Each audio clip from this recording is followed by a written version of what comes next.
Salut, je m'appelle Julia et voici ma petite sœur Mao. Je suis la réalisatrice du documentaire Sœur, un film qui parle de ma petite sœur Mao et de notre relation et de sa reconstruction. Je suis partie en Inde pour être libre et tout.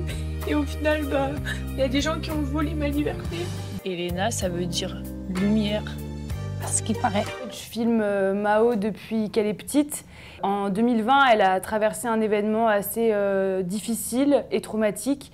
Et une fois que Mao est rentrée, après tout ce qui s'est passé, je pense que j'avais besoin de recréer un peu un monde qui est un monde connecté à notre enfance et que la caméra me permettait de cloisonner et de recréer une bulle dans laquelle en fait on peut exister que toutes les deux et du coup qui est assez préservée de la violence extérieure. Est-ce que ça a été facile d'être filmé quand on va pas bien? Alors pour être honnête, au début en fait j'allais tellement mal, je me sentais tellement vide et un peu morte qu'en fait j'en avais rien à faire. Et petit à petit, c'est comme si ça avait donné de la valeur à ce que je vivais. C'est comme si la caméra posait un regard sur moi et ce que je traverse et accordait de l'importance. Je pense en effet que je me serais mal vue être filmée par quelqu'un d'autre. Oui, le fait que ce soit Julia, c'était que ça qui était possible parce qu'il y avait une grande confiance et je me souviens qu'en fait je sentais pas du tout la caméra posée sur moi. La caméra était un prétexte pour créer des choses. Ça veut dire que je disais allez viens, on va se déguiser, on va mettre des robes, on va danser comme avant. On va fabriquer nos petites marionnettes de nous.